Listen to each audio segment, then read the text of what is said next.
Hi, my name is Grace Honeycutt, and I'll be talking about the push-up and what happens when you have a forward head movement as a compensation and what that does to your body. So firstly, this compensation is very common in the push-up, and it's basically just when your head juts forward excessively and your shoulders round over and your head is no longer in alignment with your cervical spine and your neck and all of that.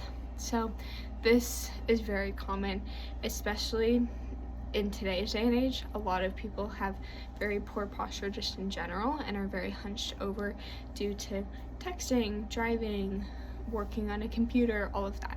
So in general, a lot of people have just forward head problems and neck problems because of this, and this is also presented in the push-up. So I'll show you what this looks like as the compensation, and then we'll go through the process of how to correct it, and then I'll show you what it is supposed to look like. So if a client were to have a push-up where you ask them to do a push-up and this is what they presented, you would say that they have forward head movement in their push-up. So basically, they're just very rounded over, their head is facing downwards, their spine is not aligned, it's all just leaned over, not aligned, very wobbly. And then when they go into the push-up, it just continues and is overall not a very good position. And this is caused, like I said, by texting and driving and all of the modern day and age things. Some of the overactive muscles are the sternocleidomastoid and the upper trapezius and the levator scapulae, and then some of the underactive muscles are the deep cervical flexors, the lower trapezius, and the rhomboids. So now let's get into how to actually correct this in yourself or in a client. Okay, so for the first step, it would be the inhibitory techniques. This could be like foam rolling or rolling on a ball or any like deep pressure massage that gets some of the muscles that are tight to be inhibited and reduce some of the pain.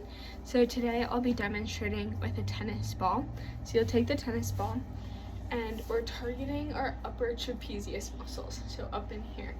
And you'll just lay down on the ground and find the part where it's activated and there's a muscle tension, and you'll just roll it out for 10 to 15 seconds on a tennis ball or a foam roller or whatever you have. So do that for both sides for 10 to 15 seconds and just roll in circles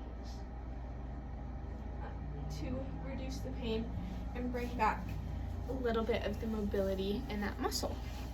And then the next step would be lengthening. So this typically has to do with stretches. And for this one, we'll do a deep sternocleidomastoid stretch.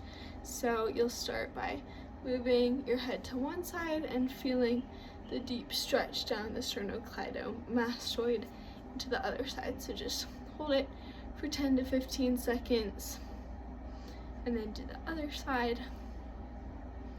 And this just helps maintain proper head alignment and reduce the pain and increase flexibility in these muscles. The next one is activation.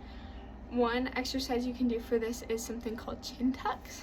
So the best view is from this side, and this just purposely activates the underactive muscles, and it's very important with this one to focus on control, not on speed or strength or resistance.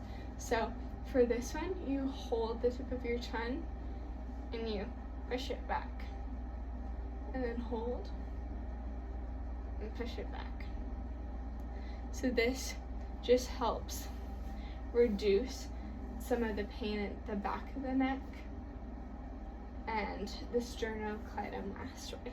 So this helps activate the specific muscles that are being shortened and tight while doing this exercise. And finally, we'll do integration. So this is more practical, and typically we would do this in the exercise or something related to the exercise. So for this one, we're either going to do a plank or a modified push-up, and we're going to get into that position. We'll do a modified push-up today.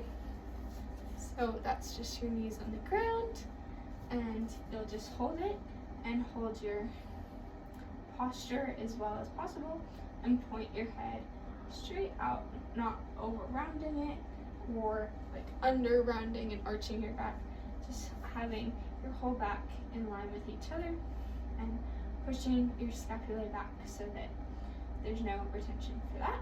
And then hold it for a plank, or if you're going into the push-up, just press down and maintain a good posture.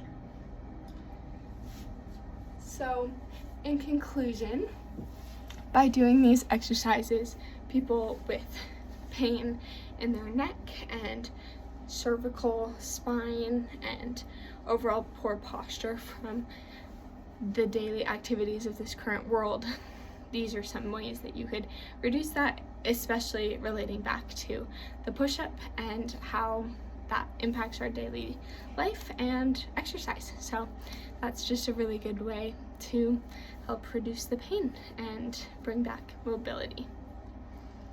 Thank you so much.